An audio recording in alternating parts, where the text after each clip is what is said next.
I need $10,000 for prom. My sister Mallory's voice came through the phone with the kind of certainty only an 18-year-old who's never been told no can pull off. It wasn't a request or even a question. She said it like she was placing a food order. I sat at my desk in Portland, Oregon, staring at the spreadsheet on my monitor with my phone pressed to my ear. Outside, traffic buzzed past my apartment window, completely unaware of the nonsense unfolding in my life. "You need what for what?" I asked, convinced I had heard her wrong.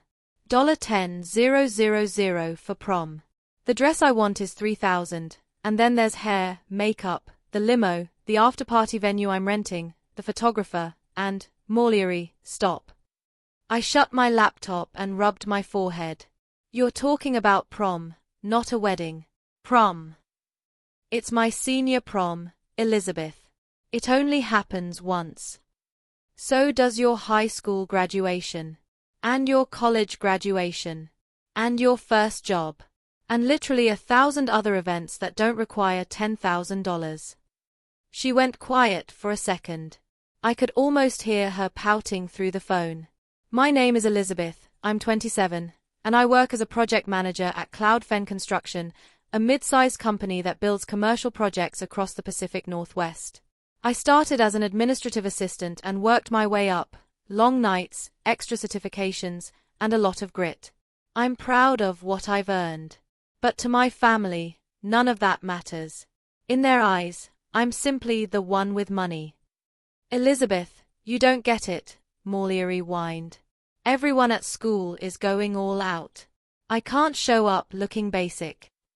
"Then get a job," I said plainly. "Work for it. Save for it.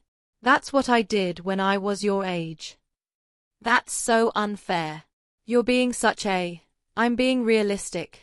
$10,000 for one night is ridiculous. You don't need that much, Mallory."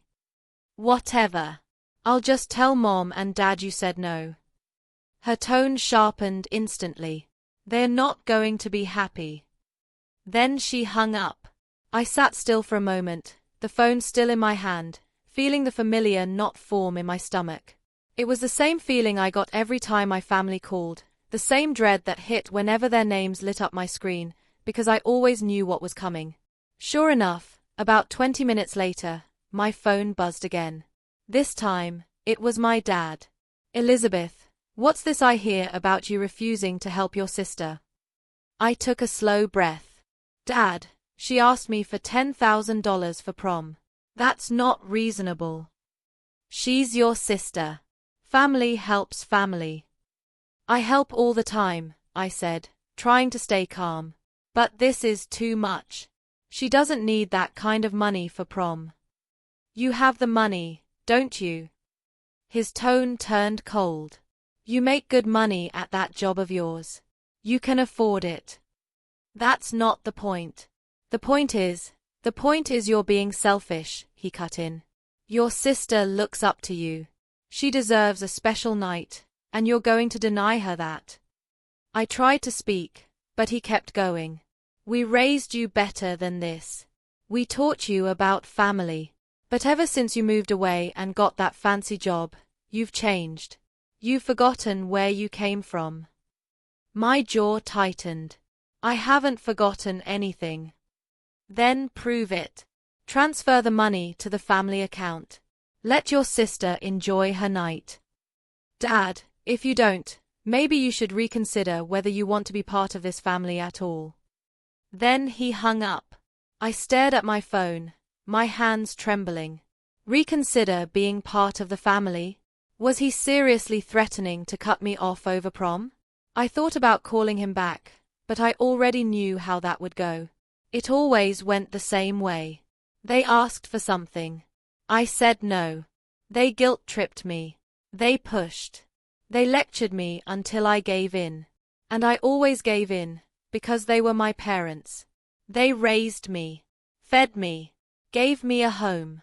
And somewhere inside, I felt like I owed them, like I had to constantly prove I was grateful. But $10,000 for prom? That was finally a line I couldn't cross. I set my phone down and tried to focus on work again, but the conversation kept replaying. The way Maulieri talked to me like I was an ATM. The way my dad twisted everything into some moral failure on my part. I wondered if they had any idea how much I had already given them, the bills I'd covered, the emergencies I'd funded, the times I'd stepped in quietly to fix problems they caused. Probably not. To them, I was just the daughter who made good money and should hand it over. I closed my eyes and let out a long, slow breath. This wasn't going to end quietly.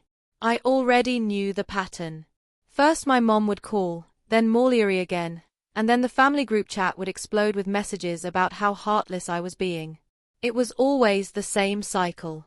But this time, I kept reminding myself, this time, I wasn't giving in. That evening, I sat on my couch with a glass of wine, trying to decompress after everything that had happened. My apartment was small but warm, filled with plants, books, and the kind of peace I had earned for myself. It was my space, the one place where I didn't have to explain my decisions or defend my boundaries. My phone buzzed on the coffee table. I glanced over, family group chat. I should have left that chat years ago, but some leftover sense of duty kept me in it. I picked up my phone and opened the messages. Mom, Elizabeth, your father told me what happened. I'm very disappointed in you. Maulieri, she literally told me to get a job. Like, she's so rude. Mom, this is your sister's special night. Elizabeth, you need to step up. Dad, we're waiting for you to do the right thing. I stared at the screen as my chest tightened. There it was, the same pile-on they always did. My mind drifted back to all the times I had stepped up. All the times I had transferred money into the family joint account, no questions asked. 3 years ago, when my dad lost his job and couldn't cover the mortgage for 2 months, I had paid it, $6,500, gone instantly. He had promised he'd repay me, but that promise disappeared the moment he was employed again. 2 years ago, when my mom's car needed a new transmission, $3,200. I covered it. She thanked me once, then never brought it up again. Last year, when Maulieri wanted to go on that school trip to Europe, $4,000. I paid for the entire thing because my parents said they just didn't have the money. She came home with photos from Rome and stories about gelato, but not a single thank you. And those were just the big things. There were the smaller constant expenses, family dinners I paid for, birthday gifts I bought, groceries I ordered whenever my mom complained about prices. I had kept track in my head at first, thinking maybe one day they'd appreciate it, maybe even offer to pay back a little. But they never did. Instead, their expectations grew. Every time I helped, it became assumed that I always would. The family joint account had been my dad's idea 5 years ago, right after I got my job at Cloud Fund Construction. He said we should all contribute, a family safety net. A way to support each other. We're a team, he had said. We take care of our own. I believed him. I thought it would make us closer. But I was the only one who ever deposited money into that account. My parents claimed they were living paycheck to paycheck. Maulieri didn't have a job, so everything fell on me. Every month, I sent money, $500 here, $1,000 there, sometimes more when they insisted they needed it. I kept telling myself it was normal, that helping my family was the right thing. But somewhere along the way, it stopped feeling like help. It started feeling like a responsibility I never agreed to, like I was being taken advantage of. And now, after everything I had already given, they wanted $10,000 for prom. I scrolled through the chat, watching more messages pop up. Maulieri, why is she acting like this? It's not like she needs the money. She makes bank. Mom, Elizabeth, you're hurting your sister. Is that what you want? Dad, last chance to make this right. My anger rose, tight and hot in my chest. They didn't see me. Not the pressure I carried, not the long hours, not the stress. They only saw what I could give them. They saw a wallet. I set my phone down and stared up at the ceiling, fighting the urge to scream. I wanted to call them and finally say everything I'd swallowed for years. To list every dollar, every sacrifice, every favor. to ask why none of it was ever enough. But I knew how it would go. They'd twist it. They'd make me the bad guy. They'd call me selfish, ungrateful, dramatic. And a small, scared part of me would start to believe them, because they had spent years making me feel guilty any time I said no. They had made me feel like I owed them my success, my money, my time. I thought about the joint account, my money, built for my work, and how they treated it like a shared pool. Like it belonged to all of us, even though I was the only one who ever put anything into it. My phone buzzed again. Mom, if you don't help Mollery, don't bother coming home for the holidays. I felt something inside me shift, like a door slamming shut. That was a line I didn't think they'd cross, a threat over prom. Not something serious. Not something life or death. A party. I picked up my phone and typed a response, then erased it. Typed another, erased that too. Nothing felt right. Nothing would make them understand. So I said nothing. I turned off my phone and sat in the quiet of my apartment, feeling the weight of everything sink into me. Tomorrow, I told myself, tomorrow I would figure out what to do. But tonight, I just needed to breathe. The next morning, I woke up to 37 missed calls and 62 text messages. I didn't even have to open them. I already knew exactly what my family had spent the night doing. I made coffee slowly, deliberately, trying to ignore my phone vibrating on the counter. But eventually, curiosity won. I opened the family group chat. Mollery, I can't believe she's doing this to me. My prom is ruined. Mom, Elizabeth, answer your phone. We need to talk about this. Dad, you're making a huge mistake. Family comes first. Mollery, everyone at school is going to laugh at me because my dress won't be expensive enough. Mom, you're being incredibly selfish. I didn't raise you to treat your sister like this. Dad. Final warning. Transfer the money or you're done with this family. I stared at that last message for a long time. Transfer the money or you're done with this family. It wasn't the first time they'd threatened me, but it was the first time it came out so clear, so blunt, so cold. Pay up or get out. That was the message. I thought back to all the excuses I'd made for them over the years, telling myself they were stressed, that they didn't mean what they said, that they were just trying to get by. But this wasn't about paying bills or covering emergencies. This was about Mollery wanting a $10,000 prom. And they were fully prepared to cut me off if I didn't hand over the money. I sat at my kitchen table, holding my phone, and something inside me finally snapped, not in a painful way, but in a freeing way. Because suddenly, the truth hit me. They didn't see me as their daughter. They saw me as an ATM. I wasn't someone with feelings, limits, or my own life. I was simply a source of cash, someone to fix their problems, someone to rely on financially whenever they felt like it. And the worst part was, I had allowed it. I had kept saying yes. I had taught them they could always come to me. I had made myself easy to use. But not anymore. I opened my banking app and went straight to the family joint account. The balance stared back at me. $12,347. Every dollar of it was mine. Every single cent had come from me over the past 5 years. My parents had never deposited a penny. Mollery definitely hadn't. Yet they had treated the account like shared property, their personal safety net built entirely on my work. I thought about what would happen if I closed it, the drama, the outrage, the accusations. They'd call me selfish, cold, disloyal. But they were already calling me those things. They had already decided I was wrong for simply saying no. So what was left to lose? I hesitated for a second, my finger hovering over the screen. Then I remembered my dad's message. Transfer the money or you're done with this family. And I made my choice. I moved every dollar out of the joint account and into my personal savings. Then, without a second thought, I closed the account completely.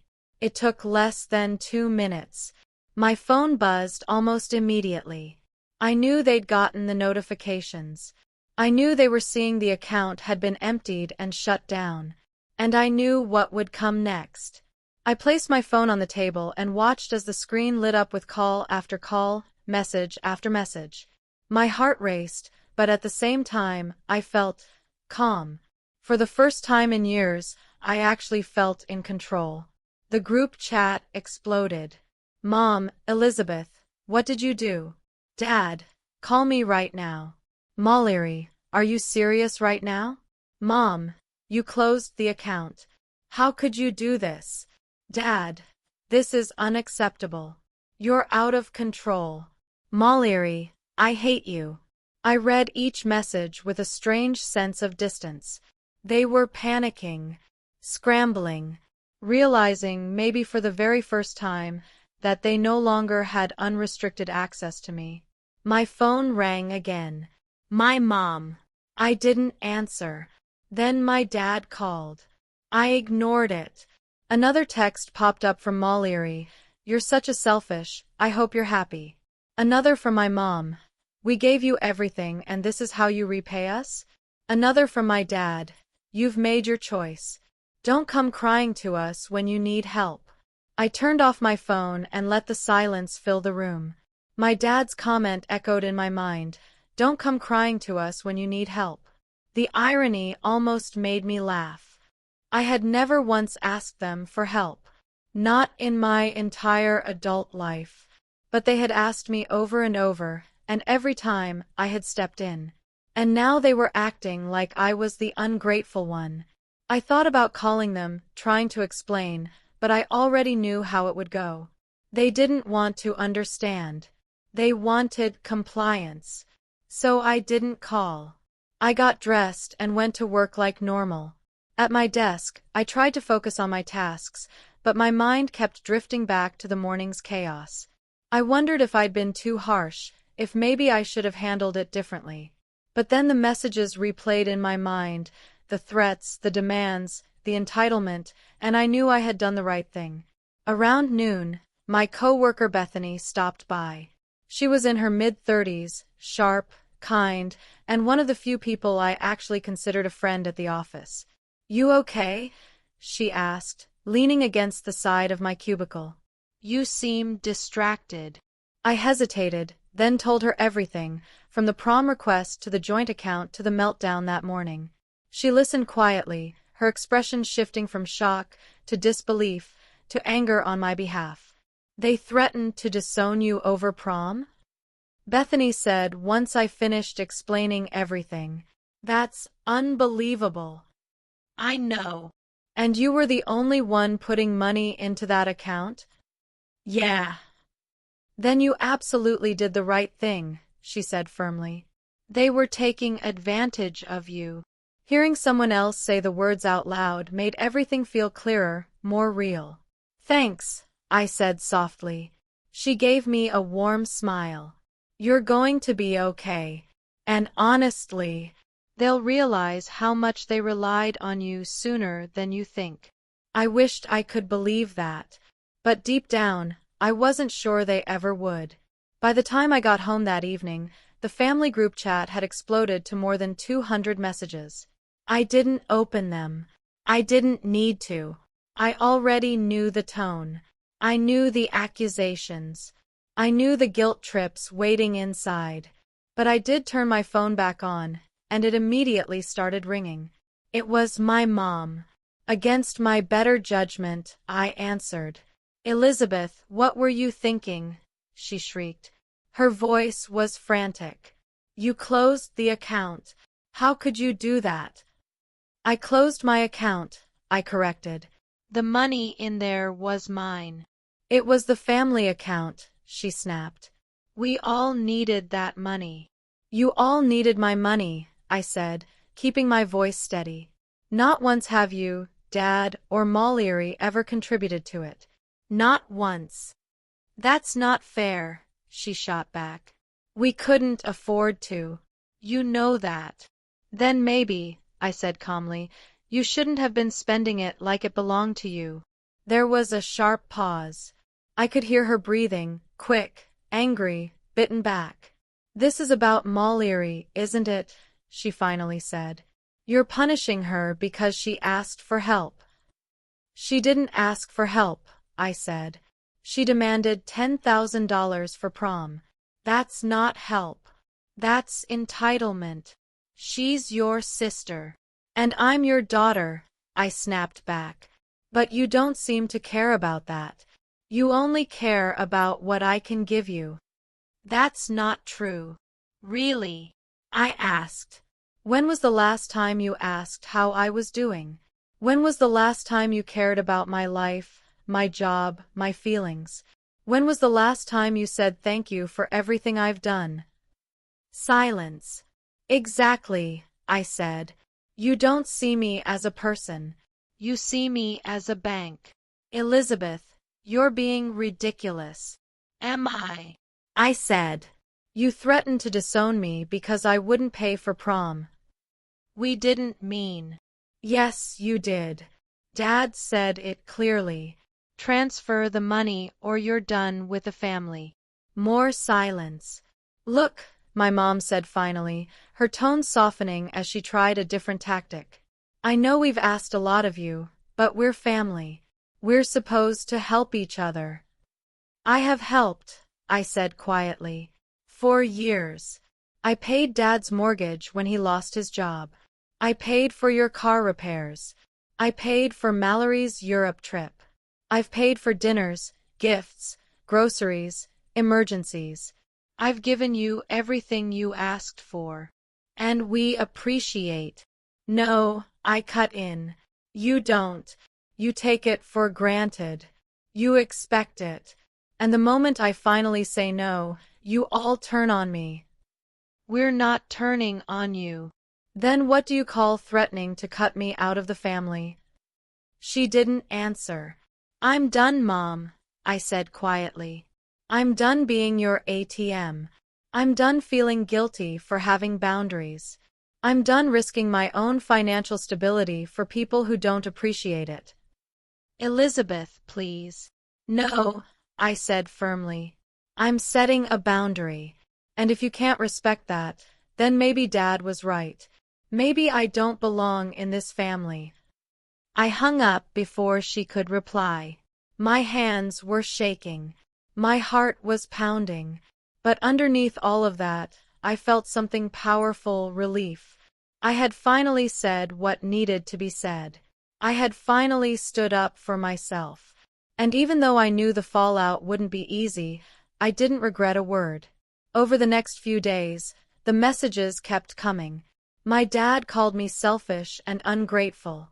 Mallory sent long, dramatic paragraphs about how I had ruined her life. My mom rotated between guilt trips, pleas, and threats. I didn't respond. I didn't argue. I let their messages sit unanswered while I moved on with my life. At work, I poured myself into my projects, grateful for the distraction. Bethany checked in on me often, offering encouragement and reminding me I wasn't doing anything wrong. "They'll come around," she said one afternoon as we grabbed coffee. "Or they won't. But either way, you'll be fine." I wanted to believe her.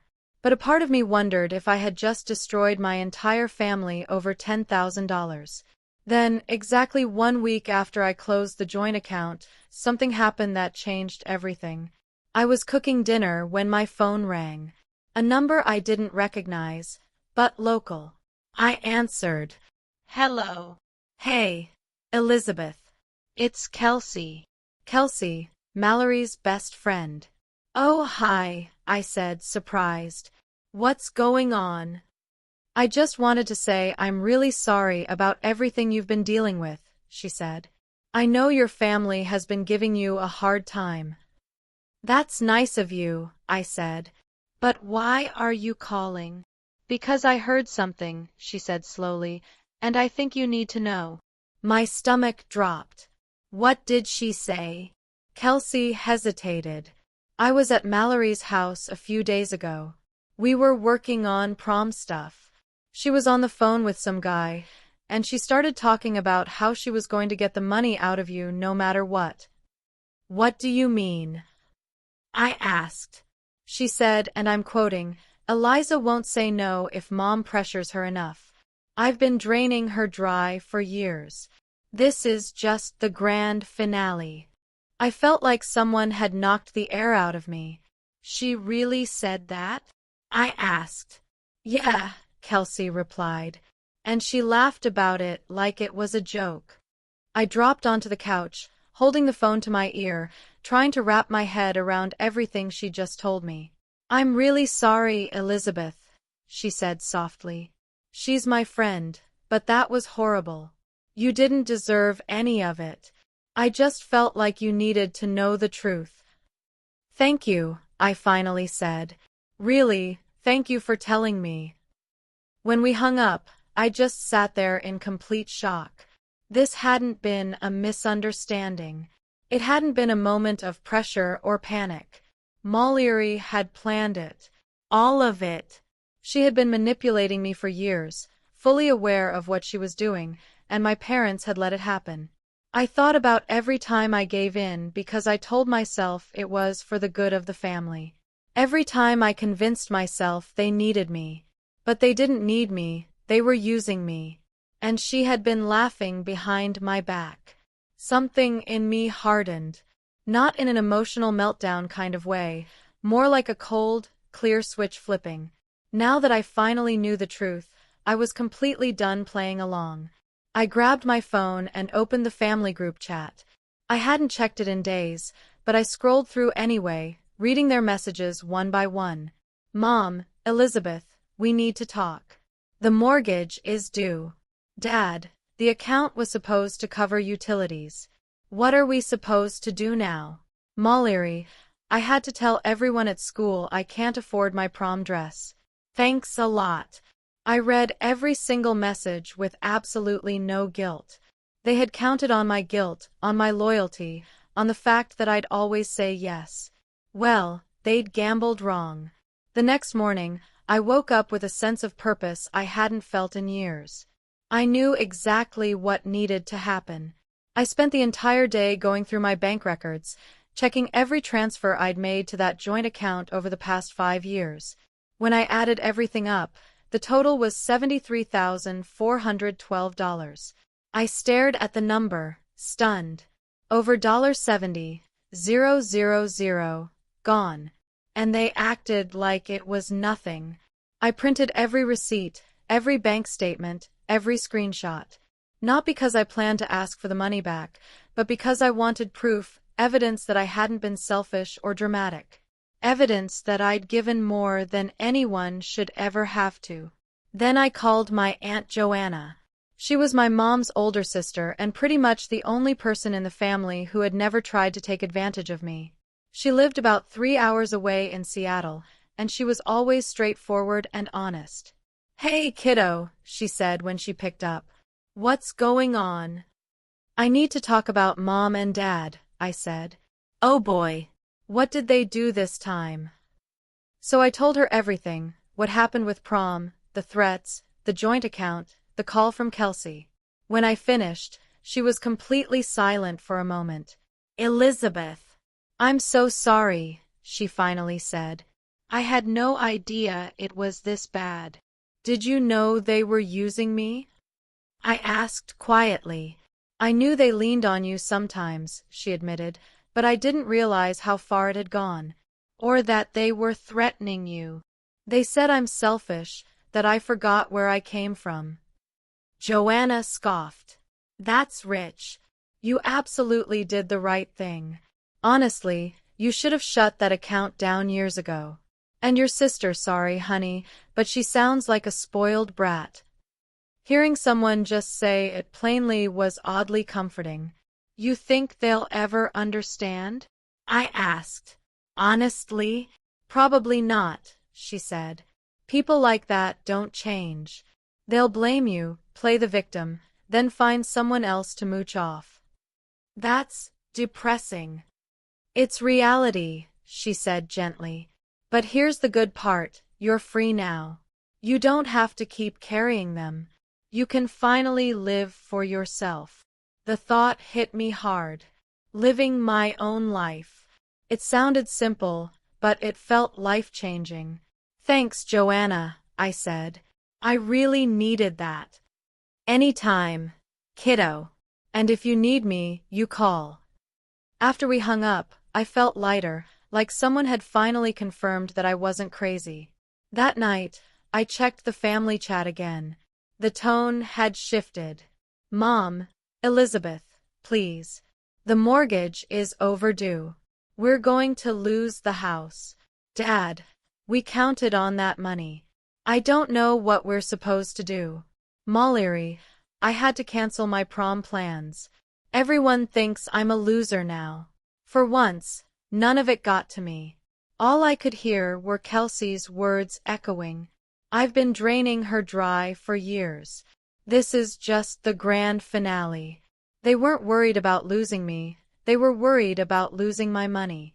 I typed a few replies, deleted them, typed again, deleted again.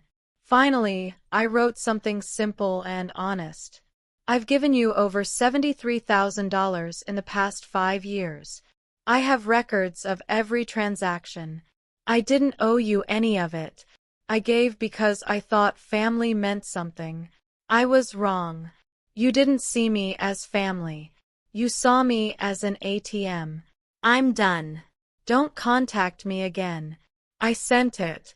Then I left the group chat. Within seconds, my phone blew up with calls and messages. I blocked every number, Mom, Dad, Molly.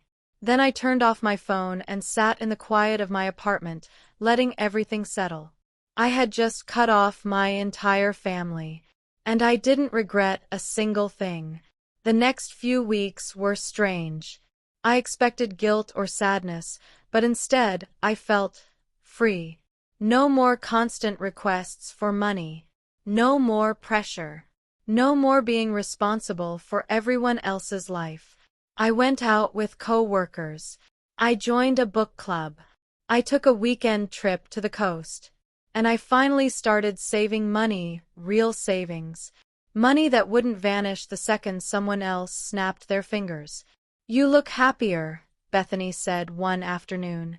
Lighter. I feel lighter, I admitted. I didn't realize how much they were draining me until I stepped away. Good, she said. You deserve to be happy. I smiled. Thanks. But of course, it wasn't over, not with my family. About 3 weeks later, there was a knock at my door. When I opened it, my mom stood there looking tired and worn out. Elizabeth, she said, we need to talk. I sighed. How did you even know where I live? You're my daughter, she said. Of course I know where you live. What do you want? Can I come in? No. Her face fell. Please, just 5 minutes.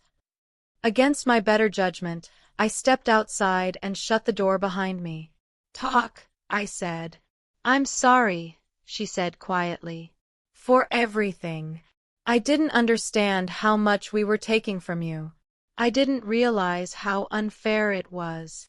You didn't realize, I replied, or you didn't care? Both, she said honestly. We got comfortable knowing you'd always help. And we took advantage of that. And Dad. And Molly. She winced. Your father is stubborn.